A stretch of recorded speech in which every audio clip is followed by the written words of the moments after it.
Adoremos al Padre, solo al Padre, a nuestro Padre de gloria. En esta tarde vamos a hablar acerca de la santificación del cristiano. Pues hermanos, Dios a través de todos los tiempos hace un llamado al hombre a la santidad.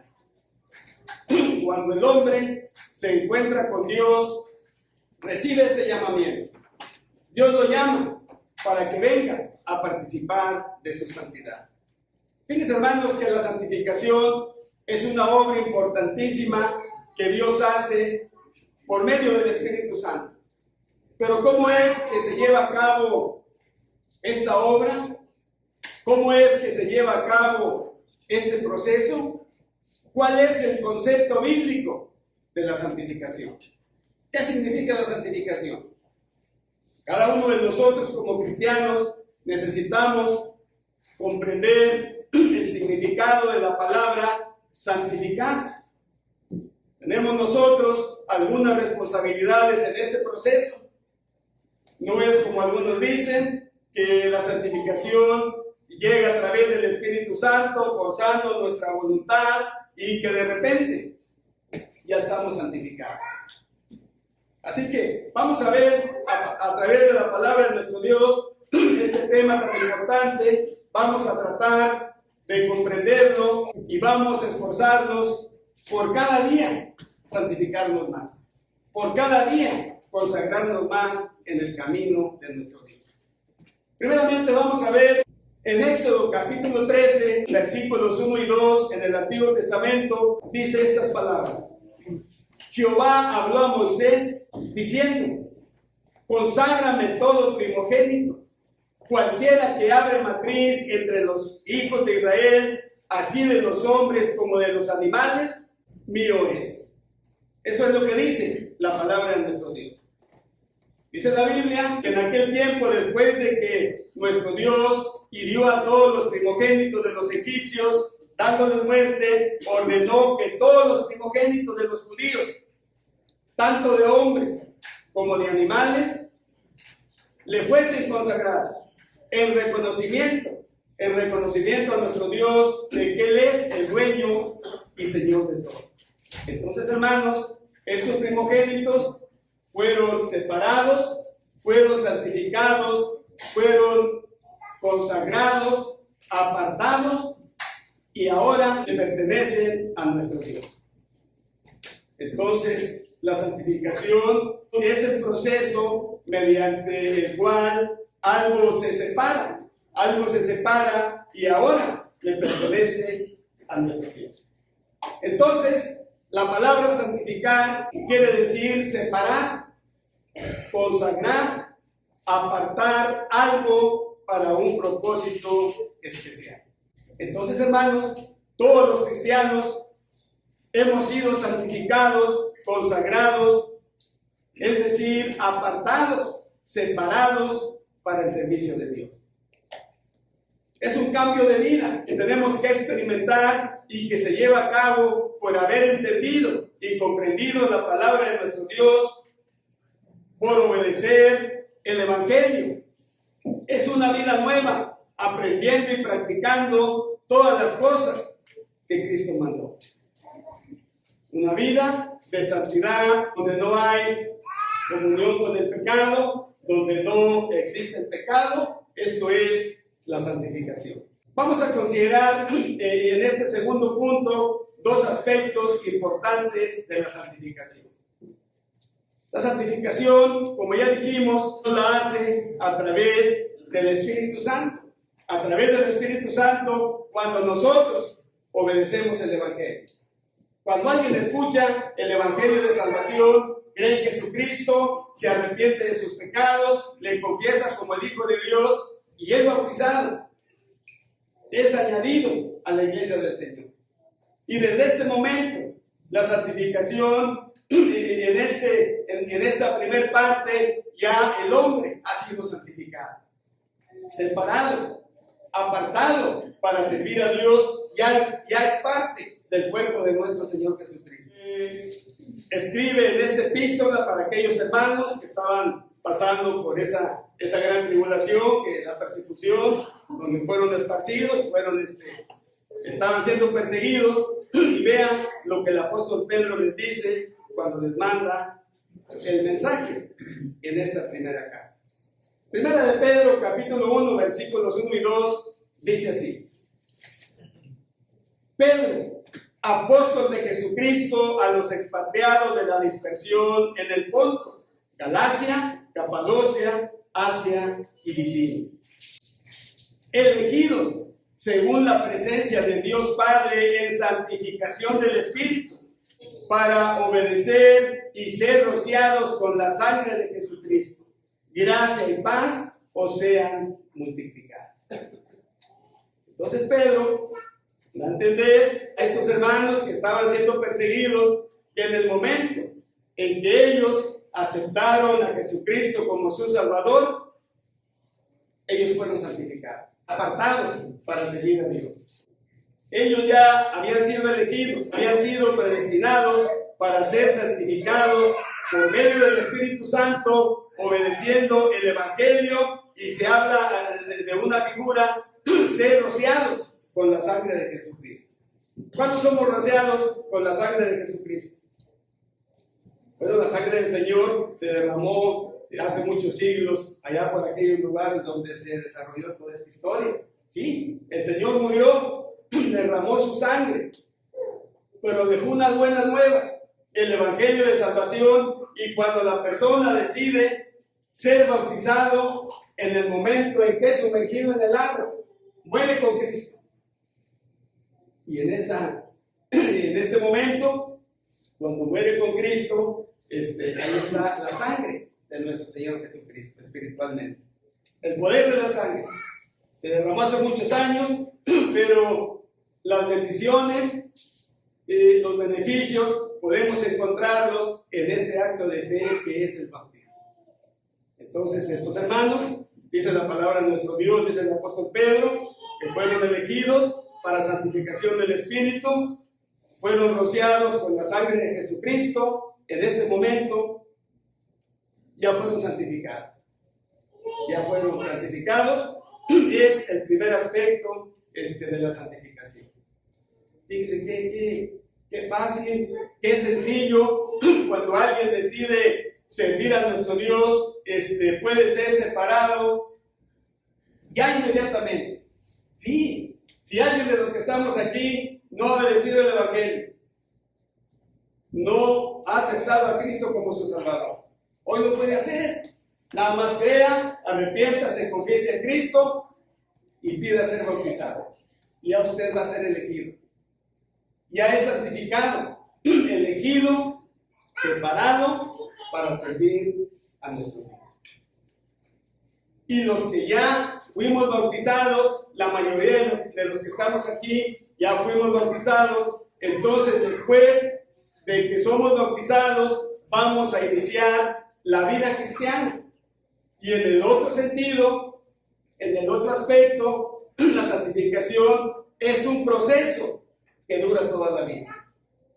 Toda la vida. No hay un día que usted diga que no tenga que santificarse. Cada minuto, cada hora, cada día, cada semana, cada vez, cada año, hasta que Dios nos deje, nosotros tenemos que santificarnos.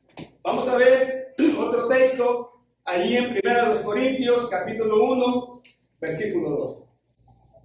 Dice: a la iglesia de Dios que está en Corinto, a los santificados en Cristo Jesús, llamados a ser santos con todos los que en cualquier lugar invocan el nombre de nuestro Señor Jesucristo, Señor de ellos y nuestro. Se menciona la palabra santificados, pero luego dice que los santificados son llamados a ser santos.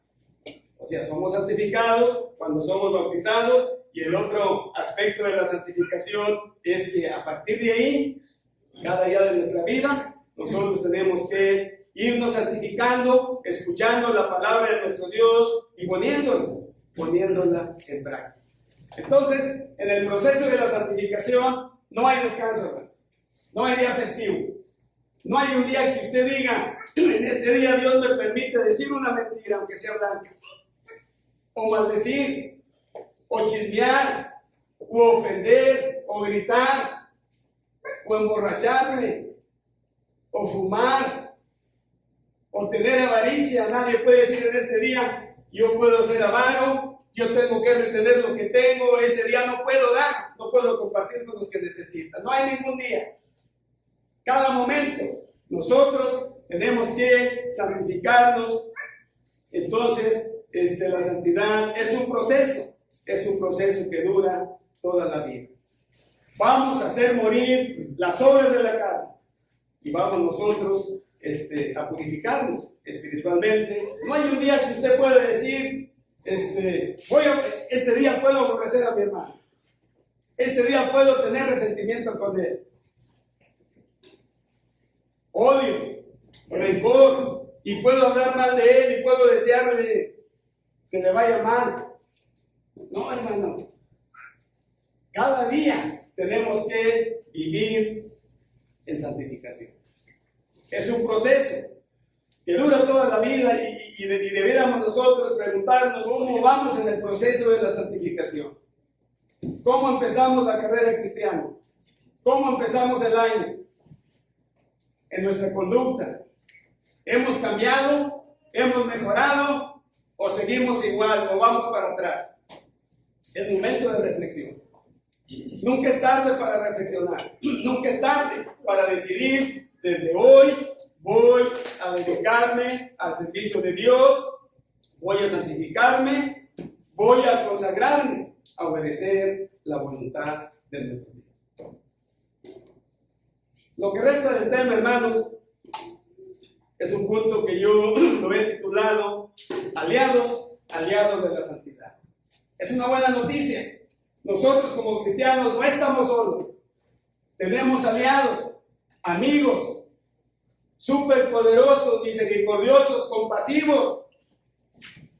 Es nuestro Dios, nuestro Señor Jesucristo y el Espíritu Santo. Gracias a Dios por esta bendición espiritual. Tenemos aliados, claro, la santidad, la santificación también tiene enemigos. Diablo, el mundo y las obras de la carne. Hay enemigos de la santidad cada día de nuestra vida. Pero nosotros lo que debemos saber es que tenemos aliados para poder llegar a ser santos, como dice la palabra de nuestro Dios, poder seguir siendo santos. ¿Y cómo nos ayudan estos aliados? Todos sabemos la respuesta. Como nos ayuda Dios, el Señor Jesús y el Espíritu Santo, es a través de la bendita palabra de nuestro Dios. Sí, la Biblia, las Sagradas Escrituras, este libro sagrado que a veces no lo tratamos como se debe tratar, porque lo tenemos guardado, cerrado, y si lo leemos de casualidad, no lo escudriñamos, no lo meditamos y para otro día se nos olvida. No, la Biblia debemos tratarla como se merece. Es un tesoro. Tenemos que leerla, tenemos que habitar en ella y a través de ella podemos nosotros santificar. Dice la palabra de Dios en 2 Timoteo 3, 16 y 17. Toda la escritura es inspirada por Dios, útil para enseñar, para redarguir, para corregir, para instruir en justicia, a fin de que el hombre de Dios sea perfecto, enteramente preparado para toda buena obra. Esto es lo que puede hacer la palabra de nuestro Dios. Nos puede enseñar, nos puede redarguir, nos puede corregir, nos puede instruir. Es lo que necesitamos. Es lo que siempre se ha necesitado a través de todos los tiempos. Dijo el Señor Jesús en Juan capítulo 8, versículos 31 y 32. Dijo entonces Jesús a los judíos que habían creído en él: si vosotros permaneciereis en mi palabra, seréis verdaderamente mis discípulos y conoceréis la verdad, y la verdad os hará libre. la verdad de la palabra de nuestro Dios nos va a libertar de las obras de la carne, del pecado, de esa esclavitud espiritual. Entonces, es necesario que nosotros habitemos, que permanezcamos en la palabra de nuestro Dios. Vivir en la palabra de nuestro Dios, meditarla y aplicarla a nuestra vida. Fíjense, hermanos, que la Biblia es un libro, es un tesoro que nosotros tenemos, pero tenemos un gran privilegio que muchos no tuvieron en los tiempos antiguos. Si yo le preguntara cuántas Biblias hay en su casa, al menos hay una. Pero si le pregunto si hoy la ha leído, a lo mejor va a decir que sí, o a lo mejor va a decir que no. Pero hermanos, la Biblia, Dios a través de sus santos hombres hizo un gran trabajo, una gran labor, para que pudiéramos tener plasmados toda la voluntad de nuestro Dios en un libro, de tal manera que todas las generaciones, en todos los tiempos, podamos conocer la voluntad de nuestro Dios. En un principio, Dios habló directamente con los patriarcas, no había Biblia. Dios se comunicaba con ellos y Dios fue formando este plan de plasmar su voluntad de una forma permanente para que todos la pudieran leer. Y los primeros escritos sagrados, ¿sabe en qué material se confeccionaron? En la piedra. Las 2 tablas de piedra. Ahí se plasmaron los 10 mandamientos de parte de nuestro Dios para los hijos de Israel, para que conocieran cuál es su voluntad. Y también se escribió en madera, también en adobe, y luego en pergaminos, y luego en el papiro. Yo me pregunto, los hermanos en Berea, ¿cómo es que ellos escudriñaban cada día las escrituras si no había tantas copias? Cuando el Señor Jesús en Lucas capítulo 4 dice que se subió para predicar la palabra de nuestro Dios, le dieron el libro. Y luego, pero nada más él, nada más era una copia. Pero los hermanos en Berea escudriñaban cada día las escrituras. Así es que, hermanos, valoremos esto que tenemos. Aquí está la clave para poder nosotros santificarnos, para poder hacer morir las obras de la carne, para poder despojarnos de todo pecado. Entonces, hermanos, a través de la palabra de nuestro Dios, es nuestro aliado en este proceso de la santidad, encontramos un mandamiento muy importante, que es el arrepentimiento. La Biblia, por muchas ocasiones, en el Antiguo y ahora nosotros en el Nuevo Testamento, nos llama al arrepentimiento. Sí, hermanos, el arrepentimiento genuino, verdadero, es un aliado de la santidad. Es un aliado de la santificación. Vamos a ver lo que dice la palabra de nuestro Dios en 2 Corintios, capítulo 7, versículo 10. Porque la tristeza que es según Dios produce arrepentimiento para salvación, de que no hay que arrepentirse, pero la tristeza del mundo produce muerte. Entonces, hermanos, el verdadero arrepentimiento, el genuino, es sentir dolor por haber ofendido a Dios. Pero no solo eso, también va acompañado de un cambio de actitud, un cambio en la manera de pensar y un cambio en la manera de actuar. Cuando nosotros practicamos el arrepentimiento genuino, fácilmente nos vamos a santificar. Pero decimos que nos arrepentimos porque sentimos una carga de conciencia por lo que hicimos, pero no estamos dispuestos a cambiar porque seguimos haciendo lo mismo. Ese no es arrepentimiento genuino. Por eso seguimos practicando las obras de la carne y por eso, ¿cómo va a avanzar la santificación? No, el arrepentimiento genuino es que vamos nosotros a sentir dolor por haber ofendido a Dios, un dolor profundo. Y esa tristeza nos va a llevar a aborrecer el pecado, lo que hice. Y eso ofendí a Dios, defraudé a Dios, no lo vuelvo a hacer. Y no lo vuelvo a hacer. Es una decisión. No como Judas, sí. Judas le llevó una carga de conciencia grande, parece que fue un arrepentimiento, pero no fue un arrepentimiento genuino. Devolvió las piezas de plata a los pies de los sacerdotes, pero fue y se quitó la vida. No. El arrepentimiento genuino es sentir dolor, pero no es solamente sentir dolor. Es necesario que nosotros sintamos un dolor profundo que nos lleva a tomar la decisión de no volver a caer. Ese es el arrepentimiento genuino. Indica un verdadero compromiso por apartarnos de la conducta reprobada y poder cumplir con la voluntad de nuestro Dios. Nunca es tarde para arrepentirnos. Un aliado de la santidad. Porque sí, cuando nosotros pecamos, nos arrepentimos, pues al menos ese pecado ya no lo vamos a cometer, porque según estamos arrepentidos. Entonces por eso no debemos confundirnos.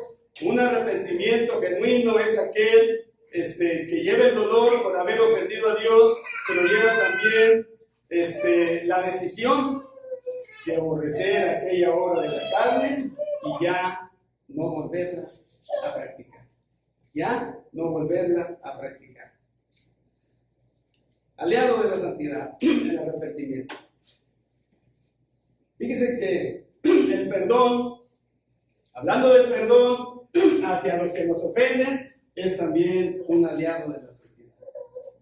Sí, porque cuando nosotros ofendemos, estamos pecando delante de Dios, estamos pecando delante de nuestro hermano, delante de nuestro semejante. Entonces, tenemos que perdonar.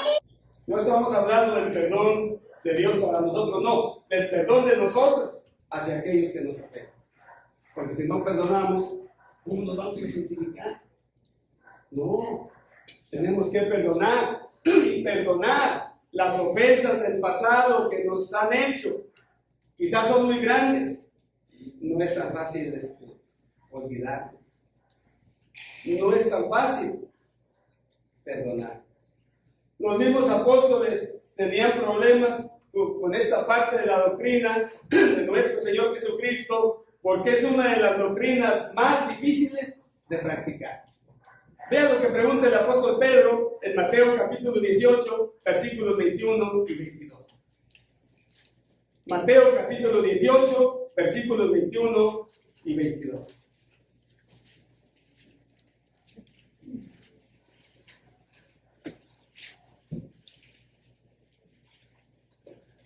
Dice así. Entonces se le acercó Pedro y le dijo: Señor, ¿cuántas veces perdonaré a mi hermano que peque contra mí? ¿Hasta 7?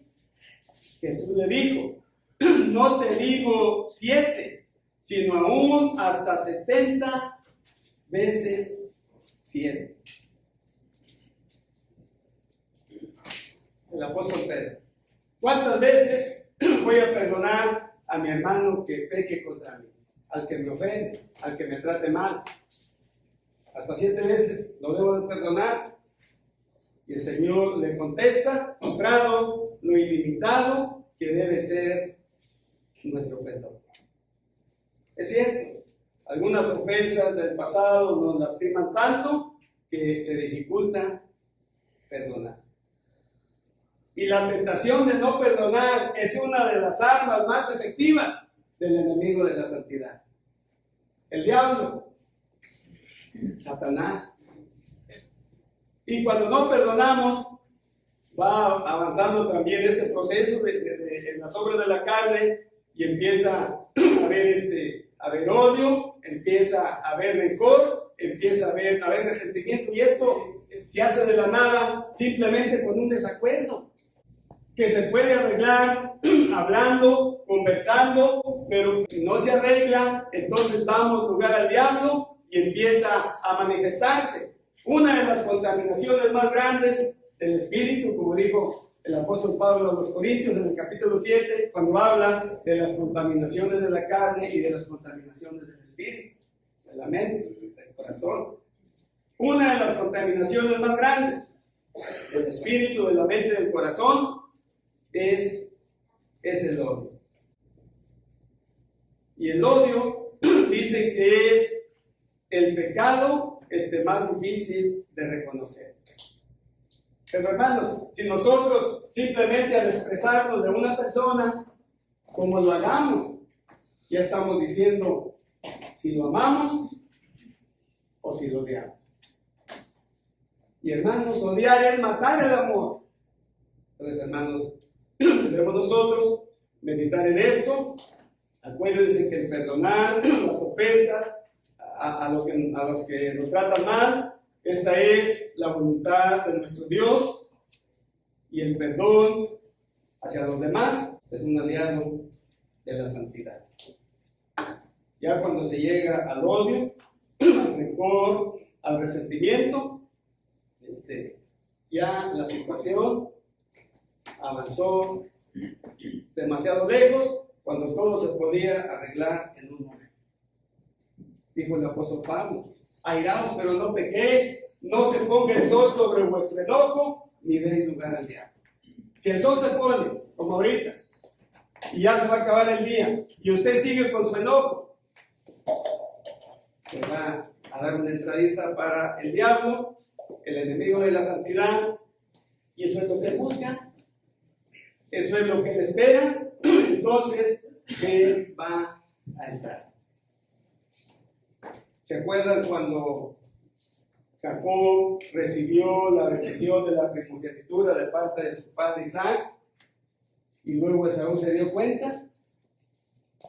Dice que lo dio, y dice: yo voy a matar a mi hermano del rey. Fíjense hasta dónde puede llegar el rencor, el odio, el resentimiento. No importa que sean familia. Absalón llegó a odiar a su padre David y lo persiguió porque lo quería matar también. Vea cómo esta es una de las contaminaciones más grandes que nosotros podemos asimilar, acumular, si no tenemos cuidado, cuando hay solución siempre a un problema. Siempre hay solución. Y hoy es el día de la solución. Tan sencillo es la comunicación, la conversación, poder hablar de una situación y poder ponernos de acuerdo. Dice Proverbios 15:1, la blanda respuesta aplaca la ira, mas la palabra áspera hace subir el furor. Entonces meditemos en esto. Vamos a desarraigar cualquier amargura que nosotros tengamos y vamos a perdonar de corazón. Bueno, perdonar de corazón, hemos dicho que es olvidando lo que nos han hecho. Pues cuando el apóstol Pedro le preguntó al Señor y luego le presenta la parábola de los deudores y luego termina diciendo Jesús, así les va a pasar a ustedes si no perdonan de corazón. Yo digo que nunca se van a olvidar porque es algo que quedó grabado en nuestra mente. El asunto es que nosotros, no tanto que lo olvidemos, sino que estemos todavía sintiendo resentimiento contra la persona que nos ofendió. Entonces ya debemos olvidar eso sí debemos olvidarlo, que nos ofendieron. Porque luego viene la venganza, vienen otras cosas que involucra el enemigo de la santidad. Entonces nosotros tenemos que arreglar el problema. Es necesario ponernos de acuerdo, negar que hay un problema, es algo grave, es algo delicado. Vamos a ver lo que dice en Mateo capítulo 18, versículos 19 y 20. Dice así: otra vez digo, que si dos de vosotros se ponen de acuerdo en la tierra acerca de cualquier cosa que pidieren, les será hecho por mi Padre que está en los cielos. Porque donde están 2 o 3 congregados en mi nombre, ahí estoy yo, en medio de ellos. Claro, el Señor Jesús está tratando el asunto de las ofensas personales en Mateo capítulo 18, y luego dice que si no se ponen de acuerdo en la tierra, es algo muy bueno, porque lo que pida al Padre Celestial se nos va a conceder. ¿Qué quiere decir? Que si nosotros no nos ponemos de acuerdo, vamos a estar pidiendo, vamos a estar rogando, vamos a estar orando, pero no se nos va a conceder. Es un problema. Es un problema que tenemos que arreglar para poder estar en comunión con nuestro Dios y también con nuestros semejantes. El perdón es un aliado de la santidad. En Mateo capítulo 5, cuando el Señor habla, si llevas tu presente al altar y te acuerdas que tu hermano tiene algo contra ti, deja tu presente, ve, ponte de acuerdo con tu hermano, reconcíliate, y hasta dice, reconcíliate pronto, ya ahorita, reconcíliate pronto con tu hermano, entonces vas a llevar tu presente. Esto lo tenemos que pensar, porque puede ser que vengamos a ofrecer la oración, pero sea en vano. Cuando tenemos raíces de amargura, cuando no hemos perdonado, cuando no hemos arreglado el problema, cuando no nos hemos reconciliado con nuestros hermanos, con nuestros semejantes, con nuestra esposa, con nuestros hijos, con nuestros padres, con cualquier persona.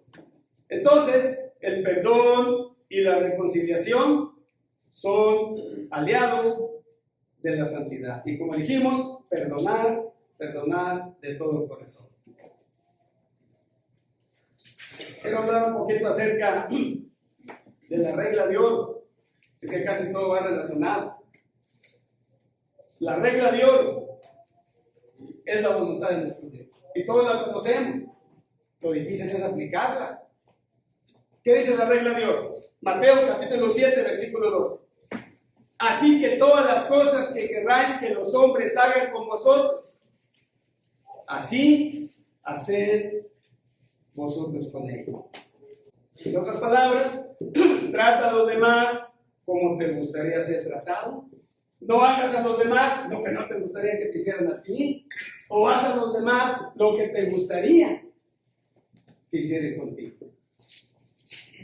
La regla de oro es la voluntad de nuestro Dios, y se habla como de algo muy preciado, que ya ven el nombre es muy valioso, la regla de oro, porque la regla de oro nos ayuda para poder estrechar y fortalecer vínculos en nuestras relaciones personales. Cada que nosotros vayamos a actuar, cada que nosotros vayamos a tomar una decisión, vamos a ponernos en el lugar del otro. Está en necesidad, necesita, está pidiendo ayuda, pero podemos pensar, pero ¿es su problema? ¿Tiene familia? Y cuando nosotros ponemos en el lugar del otro, vamos a tomar una buena decisión en lo que vamos a hacer. La regla de oro. Esto va a ayudar a las relaciones personales y es un aliado también de la santidad. ¿Cómo va el proceso de santificación en su vida? ¿En progreso? ¿Estancado? ¿O en retroceso? ¿Qué tanto hemos cambiado desde el día de nuestra conversión? Dios nos da el poder para cambiar. No digamos no puedo, como los dos espías que fueron a reconocer la tierra. No digamos no puedo, digamos con la ayuda de Dios sí puedo. Todo lo puedo en Cristo que me fortalece. Yo no puedo, pero con la ayuda de Dios sí puedo cambiar. Dios nos da el poder de cambiar, porque también Dios nos da voluntad para tomar decisiones, pero sobre todo su palabra. Sobre todo nos da su palabra para poder nosotros enmendar nuestra vida. Así que nunca es tarde para empezar, es tiempo de tomar decisiones importantes y quiero terminar leyendo los escritos inspirados de hombres de Dios.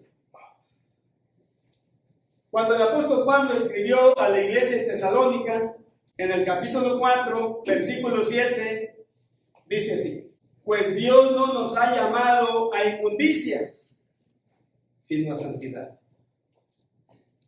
Dice otra versión: pues Dios no nos ha llamado a impureza, sino a santidad. A eso nos llamó Dios. Es lo que dice Pablo. Cuando Pablo habla a los romanos, en Romanos 13:14, dice: sino vestidos del Señor Jesucristo, y no proveáis para los deseos de la carne. No proveer. Fíjense que este texto es muy importante para lograr la santificación, la santidad. No proveer para los deseos de la carne. ¿Qué significa la palabra proveer? Pues dar, alimentar. Es como cuando dice la Biblia, hablando de los de nuestra familia, tenemos que proveer para ellos, y si no, pues somos peores que un infiel. Entonces, trabajamos, proveemos para nuestros hijos, damos alimento a nuestros hijos para que no mueran de hambre. Y si no damos alimento, van a morir de hambre. Entonces, ¿cómo queremos que las obras de la carne mueran si las estamos alimentando? Yendo a lugares inapropiados, pasando por lugares donde somos susceptibles, buscando oportunidades para practicar el mal. Tenemos que no proveer. Y si nosotros tomamos la decisión de no proveer para las obras de la carne, ¿qué va a pasar si ya no nos vamos a alimentar? Van a morir. Es lo que dice el apóstol Pablo a los romanos. Luego el apóstol Pedro, en la primera carta, ahí habla precisamente del llamado a la santidad, pero vamos a leer solamente el capítulo 1, versículo 15. Sino como aquel que os llamó es santo, sed también vosotros santos en toda vuestra manera de vivir. Dios nos llamó, Él es santo y Él quiere que nosotros también seamos santos. Y si leemos el primer capítulo de la primera carta del apóstol Pedro, sed santos porque yo soy santo. Fue lo que Dios dijo en el Antiguo Testamento allá al pueblo de Israel. Yo los llamé, yo los aparté, yo los santifiqué, ustedes van a ser santos porque yo soy santo. Y dice Pedro, santos en toda vuestra manera de vivir, no nada más en una parte de nuestra vida, en toda vuestra manera de vivir, vamos a ser santos. En todas las áreas. Sed santos en toda vuestra manera de vivir. Y en Hebreos 12:14 dice lo siguiente: seguid la paz con todos y la santidad, sin la cual nadie verá al Señor. Entonces, ahí tenemos cómo la palabra de nuestro Dios nos está mostrando que la santidad es un proceso que nosotros tenemos que seguir, perfeccionándonos cada día en el temor de Dios, y esto va a durar toda nuestra vida. Adoremos al Padre, solo al Padre, a nuestro Padre de gloria. Adoremos al Padre, solo al Padre, a nuestro Padre de amor. Y juntos a una voz cantaremos al Señor. Y juntos a una voz cantaremos al Señor. Alcen voces al Padre, solo al Padre, a nuestro Padre de gloria. Alcen voces al Padre, solo al Padre, a nuestro Padre de amor. Y juntos a una